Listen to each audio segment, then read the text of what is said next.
saya Karissa Dinar Bariko dan rekan saya Zakia Dulatifah. Di sini kami akan membahas diskusi yang berjudulkan tema apa nih Kak Zakia? Hukumnya overkredit barang selama masa cicilan menurut agama Islam. Nah, jangan lupa like, comment, dan subscribe. Simak video berikut ini ya. Bismillahirrahmanirrahim. Assalamualaikum warahmatullahi wabarakatuh. Waalaikumsalam warahmatullahi wabarakatuh. Perkembangan ekonomi saat ini sudah sedemikian maju. Kalau zaman dulu barangkali orang-orang itu membeli barang itu biasa dengan ya, di mana ada barang, ada uang. Barang diambil setelah uang diberikan. Tetapi sejalan dengan perkembangan kemajuan, ekonomi juga berubah, maka banyak modus-modus baru dalam hal jual beli. Antara lain adalah dengan adanya perusahaan-perusahaan leasing, di mana leasing itu membeli suatu katakanlah misalnya motor ya dari suatu perusahaan, lalu kemudian nanti leasing itu akan mengoffer motor tersebut kepada pembeli, di mana kemudian leasing itu tentunya pasti akan memberikan jangka waktu yang cukup panjang, misalnya 2-3 tahun untuk motornya. Pastinya kan harga, misalnya si leasing itu beli dari dealer itu katakanlah untuk satu motor 20 juta, nggak mungkin juga dia akan memberikan kredit kepada debitur ya, kepada konsumen dengan harga 20 juta juga. Ya, kan pastinya ada keuntungan ya. Mungkin saja 20 menjadi 25 atau 26 dengan jangka waktu tertentu yang mereka sepakati. Persoalannya adalah ketika si debitur itu ternyata tidak bisa melaksanakan kewajibannya cicil dalam waktu jangka waktu sekian dengan jumlah sekian. Nah, kemudian ada konsekuensi yang harus dia tanggung. Katakan misalnya dia permanen nggak bisa membayar cicilan, maka kemungkinannya motor itu disita, ya kan? Motor itu disita, lalu kemudian nanti si pihak leasing itu akan menjual kembali motor tersebut. Dan pastinya bagi si debitur ketika motornya disita, dia itu nggak punya hak apa-apa lagi, ya. Jadi misalnya motor itu kemudian dijual kembali dengan harga lebih dari sekian, dia tidak akan menerima pengembalian, dia akan tidak ada hak apa-apa lagi. Persoalan berikutnya adalah ketika kemudian si kreditur itu, debitur itu kemudian karena kepepet dia meng-cover kredit, ya kan? Dia sendiri masih nyicil, dia nggak bisa bayar, kemudian dia serahkan kepada pihak lain untuk meneruskan kredit tersebut, ya. Andai kata memang itu dilaporkan secara baik kepada si leasing, lalu si leasing kemudian menyetujui terjadinya overkredit, mungkin nggak ada masalah. Yang persoalannya kan ketika si debitur ini secara diam-diam melakukan overkredit tanpa pemberitahuan kepada leasing. Nah, kita akan melihatnya dari segi hukum Islam, apakah hal ini diperbolehkan. Oke, sobat-sobat siapa ini di sekeliling Abah ini ada teman-teman dari Fakultas Ekonomi dan Bisnis atau di akuntansi ya, Universitas Islam Syekh Yusuf Tangerang. Di sebelah kanan saya, perkenalkan, nama saya Atma Farah Latifah, saya jurusan akuntansi. Oke, ini adalah sebagai pembahas satu, kemudian ada presenter ya, silakan. Perkenalkan, nama saya Satria Nama Sukma, saya jurusan akuntansi. Oke, sebagai presenter yang berikut.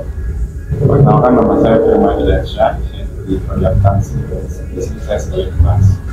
Oke, jadi ketiga teman kita ini akan mendiskusikan bagaimana sebenarnya legal standing daripada overkredit yang tanpa sepengetahuan leasing dilihat dari kacamata Islam, hukum ekonomi Islam. Silakan. Untuk overkredit ini kadang suka disamaratakan dengan balloon payment. Kalau keduanya itu adalah hal yang berbeda. Sedangkan kalau misalkan overkredit ini dia pengalihan tanggungan dari pihak debitur baru debitur lama ke debitur baru, dan itu dengan sepengetahuan oleh leasing. Jadi kalau misalkan tanpa sepengetahuan leasing itu bodong ya. Jadi permasalahannya pikirnya bermasalah pikir dari sini, apakah akadnya sah atau tidak sah gitu. Nah ini bisa disampaikan oleh Mbak bagaimana koperkinya? Kalau menurut saya yang pertama itu ada menurut Islam, over kredit selama jual beli secara Islam itu tuh yang dimaksud dengan hawalah. Apa sih hawalah? Dan itu nyambung dengan dari kata muamalah. Muamalah sendiri mempunyai makna tersendiri, yaitu transaksi yang berhubungan dengan perniagaan. Itu pun bisa menjadi hukumnya tuh halal. Dan kalau misalkan pendapat dari para ulama sendiri, itu dia mempunyai hukum yang haram, karena di dalam hukum ini sendiri tuh nanti nyambung ke tentang yang dimana kalau misalkan kita melakukan over kredit dalam barang atau misalkan rumah sendiri itu kan itu bisa menjadi riba. Riba itu sendiri bisa ditafsirkan dalam ayat-ayat Al-Quran. Gimana datangnya riba? Nah, riba itu kalau misalkan kita coba jauh dari kata-katanya mungkin secara bahasa adalah penambahan ilmu. Tapi kalau misalkan riba bisa kita ada transaksi yang sebetulnya mempunyai praktek yang berbeda. Prakteknya sama, cuma prinsipnya berbeda gitu. Ada kaidah juga yang mengatakan nama amal dunia, di mana amal kita, di mana niat kita gitu. Jadi bisa kita niatkan supaya keuntungan ini tetap ada berlebih, tapi bisa juga diniatkan dengan cara yang berbeda gitu. Jadi kayak mungkin contohnya kayak misalkan ada kredit 12 juta dalam 1 tahun, kredit motor 12 juta dalam 1 tahun misalkan itu kan apa? Misalkan ada kredit motor kontan yang harganya 12 juta Kontan atau kredit? kontan, dan misalkan di kredit itu 15 juta dalam 1 tahun, itu diperbolehkan juga. Kenapa? Karena memang kesepakatan di awalnya ada kaidah fikih yang mengatakan begini, al aslu fil muamalati ibahah illa dalan dalilun ala tahrimah. Akan muamalah itu dasarnya adalah boleh asalkan tidak ada hal yang mengindikasikan keharaman. Selagi tidak mengindikasikan keharaman, maka itu tetap boleh. Nah biasanya kalau misalnya dalam praktek kredit ini yang tidak boleh itu ada harga yang tidak disepakati di akhir, Pak. Contoh, banyak kita menjumpai kredit yang diharapkan itu mungkin karena bunga yang tidak bisa diprediksi di akhirnya gitu, Pak, karena mengacu pada suku bunga gitu. Kalau misalkan yang diperbolehkan itu kan contoh 15 juta dari harga kontan yang 12 juta, jadi untung 3 juta itu disepakati dari awal antara kreditur dan si debitur. Sedangkan yang tidak boleh itu karena ada suku bunga yang mengikuti nilai. Kadang-kadang kita pinjaman ataupun pembelian satu barang, memang ada ketentuan tentang bunga flat dan juga bunga sesuai kondisi satu ya, perkembangan bunga berapa rate pada saat itu. Memang dalam praktek bisa, misalnya kamu di motor kreditan terus kemudian ada penambahan bunga yang semula tidak sepakat. Bukannya selama ini kalau harga sekian, cicilan sekian selama sekian tahun itu tetap berjalan segitu, itu suka ada penambahan dalam praktek. Untuk itu ya, menurut saya sendiri itu penambahan bunga sebenarnya ada, Bang. Karena misalkan kayak dia hanya pembayar bulannya, dia hanya membayar bunganya aja atau membayar cicilannya aja, itu bunganya akan terus bertambah. Mana ada? Emang ada orang yang mau kredit motor hanya bayar bunga itu? Yang jelas kan ketika dia cicil selama katakanlah 3 tahun dengan jumlah sekian, itu dari awal sampai akhir itu kan bukannya bunganya segitu, apa jumlahnya segitu-gitu juga. Memang ada yang bayar bunganya dong? Justru mungkin itu yang tidak diperbolehkan. Iya, dalam praktek ada nggak? tentunya kita tidak membicarakan sesuatu yang tidak ada. Dalam praktek ada nggak? Kalau misalkan dari leasing yang mana itu diimban, diampu harga barang itu oleh leasing ada Bang? Ada. Jadi showroom sebetulnya tidak mempunyai barang, tidak mempunyai barang, tidak mempunyai uang, tapi punya pasar. Akhirnya dia menggait bank untuk membelikan mobil atau motor itu supaya nanti didistribusikan kepada si debiturnya gitu. Tapi Itu kan memang dari awal udah saya bicarakan, kan yang terjadi yang tadi saya katakan. Apakah memang ada dalam praktek misalnya beli motor harganya kalau cash 20 juta, kalau kredit jadi 25 juta, terus kemudian dicicil selama 3 tahun, katakanlah cicilannya 1 juta, kan 25 dengan 3 tahun juga 36, otomatis jadi ada kelebihan 25 dengan 36. Berarti kan ada lebih banyak tuh. Tapi kan tuh flat dalam arti dari awal sampai akhir 1 juta juga. Emang pernah ada tiba-tiba karena sesuai dengan perkembangan suku bunga akhirnya naik lagi? Ada kan? Kalau saya belum pernah dengar ya. Untuk itu saya sebenarnya sudah kurang paham terkait atau yang gimana. Tapi yang mungkin saya ketahui belum banyak sih terkait ini. Cuma yang Belum banyak pasti ada dong. Belum banyak pasti ada. Cuma adanya menurut saya kayak yang saya dapat cerita-cerita dari bagaimana teman saya yang menghadapinya, bagaimana orang dekat saya yang seperti itu, dia membayar bukan membayar memang itu membayar cicilannya, cuma bunganya itu terus seperti itu, bunganya tidak dibayar. Jadi akhirnya di sini buat tidak terima. Ini belum pernah saya dengar, saya gimana tuh? kalau menurut saya kalau soal bunga itu bisa bertambah, tapi tergantung dengan si kreditornya sih. Jadi Mungkin yang gimana? dimaksud Satria tadi mungkin dari kurs yang dipakainya gitu Mas. Jadi ada kata mungkin pakai Kurs dolar. atau mungkin pakai currency contoh gitu. Ada juga kan sekarang yang ada jual beli kayak mobil Tesla atau transaksi pakai Bitcoin atau apapun gitu.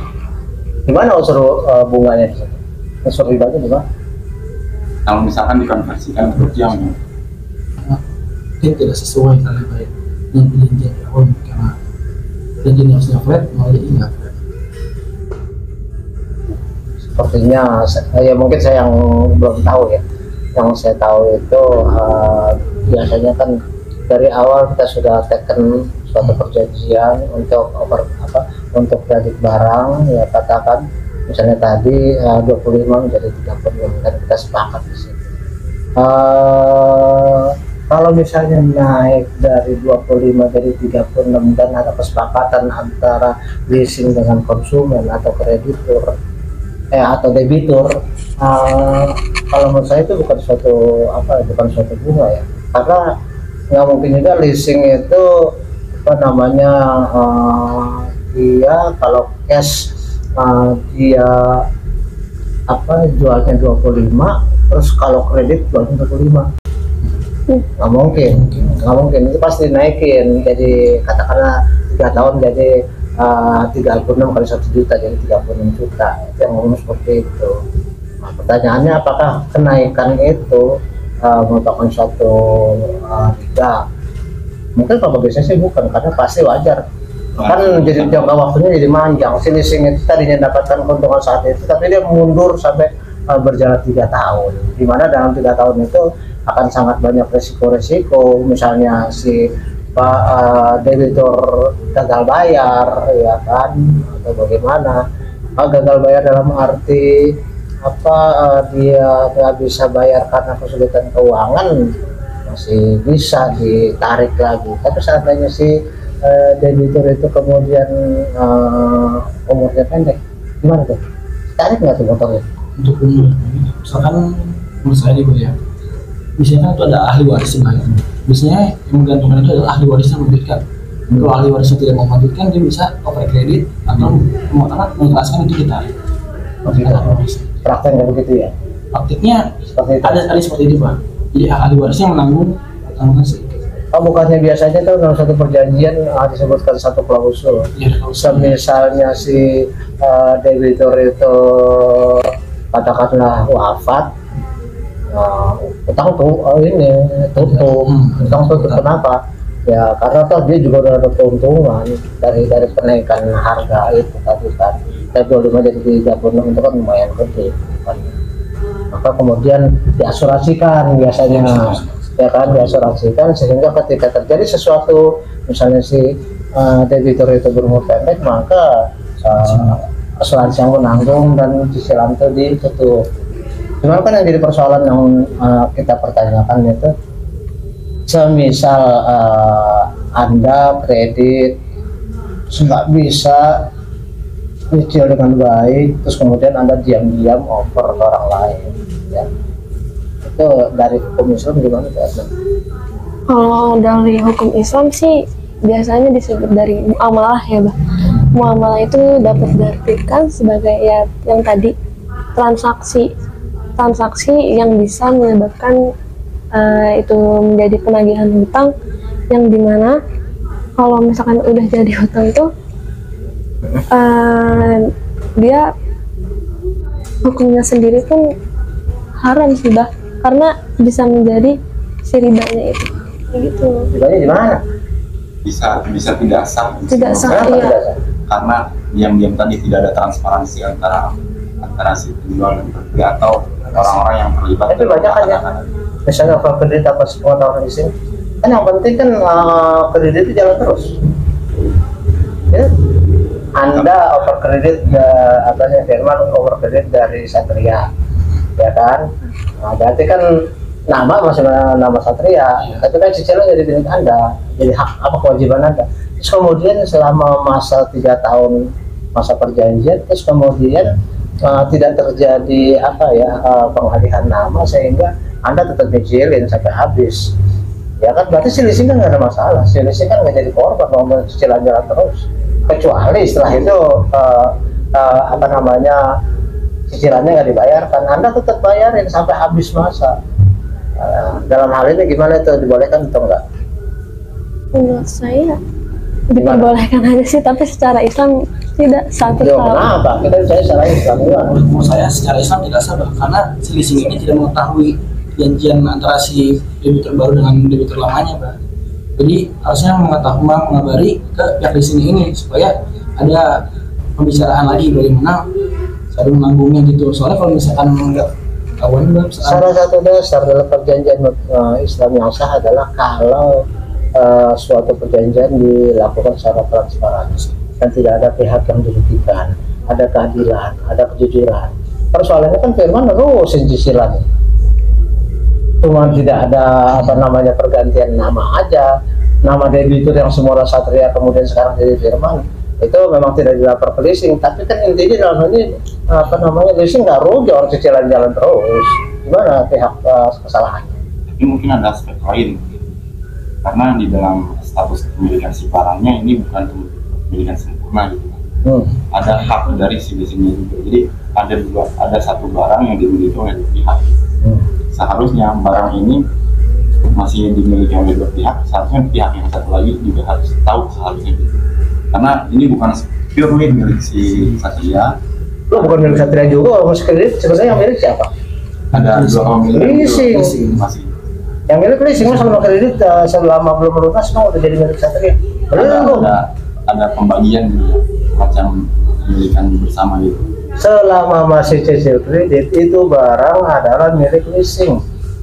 Baru ketika lunas jadi milik Satria sebagai debitur, berarti udah lunas, baru ganti nama sah milik dia. Tapi selama dia itu masih nyicil, itu bukan hak Satria, itu namanya hak guna pakai doang. Sehingga nanti ketika lunas baru beralihlah terjadi. Makanya kepemilikan jadi tertunda gara-gara urusan belum selesai. Itulah sebabnya ketika Anda gagal bayar, maka kemudian leasing punya hak untuk narik. Masih punya saya, kamu kan hanya hak guna, bukan hak milik, ya kan? Hak guna pakai. Jadi ketika nanti udah selesai, baru terjadilah peralihan, gitu. Peralihan dari milik leasing menjadi milik si debitur, karena urusan ini selesai, ya kan? Nah sebenarnya dalam hal ini, andai kata si debitur mengoper motornya jual lagi, no problem, karena tahu udah lunas. Tapi ketika masa kredit kan yang terjadi adalah bahwa Anda aja belum punya hak untuk milik, sementara ada kemudian over lagi ke orang lain. Dari hukum Islam kan hanya boleh menjual barang yang memang milik kita, kan itu di situ. Jadi dari sini kita bisa tarik benang merah ya, bahwa menjual sesuatu barang yang bukan milik kita pada dasarnya itu tidak diperbolehkan. Ya kan, kita hanya hak guna pakai karena haknya masih ada di leasing. Tapi sementara kita masih punya kewajiban karena kita nggak punya kemampuan, lalu kita over kepada orang lain. Nah, intinya sebenarnya kalau dia menjadi sesuatu yang kita katakan halal, dia harus ngomong sama si leasing karena pemiliknya kan leasing, sehingga si leasing itu kemudian nanti mengetahui, kan saya yang punya, masa saya dijual nggak dikasih tahu, kan itu logikanya ya. Oh, saya yang punya kok, kamu jual barang nggak kasih tahu saya gitu. Jadi kalau mau selamatnya adalah beritahu si leasing. Terjadi peralihan, toh bagi leasing itu tidak masalah karena apa? Karena kredit cicilannya diterusin sampai selesai gitu. Ya, jadi jelas ya Pak Sobat Syabah bahwa duduk permasalahan ketika kita melakukan over kredit itu seharusnya adalah suatu hal yang diketahui secara transparan. Karena dalam ekonomi Islam memang salah satu yang menjadi syarat adalah dia harus jujur, dia harus adil, dia harus transparan. Sehingga kalau terjadi over kredit yang tidak diketahui leasing, secara hukum Islam itu sesuatu yang tidak diperbolehkan karena milik barang itu selama cicilan berlangsung adalah tetap milik leasing. Jelas ya. Baik, demikian sobat-sobat Syabah, mungkin kita tidak perlu berpanjang kata, yang jelas kita sudah dapat menarik satu kesimpulan dari diskusi ini ya. Mudah-mudahan ada manfaatnya. Saya akhiri, wabillahi taufiq wal hidayah. Assalamualaikum warahmatullahi wabarakatuh. Waalaikumsalam. Gimana nih guys keseruan podcast kali ini? Seru kan? Seru banget dong. Jangan lupa like, comment, dan subscribe. Bye-bye.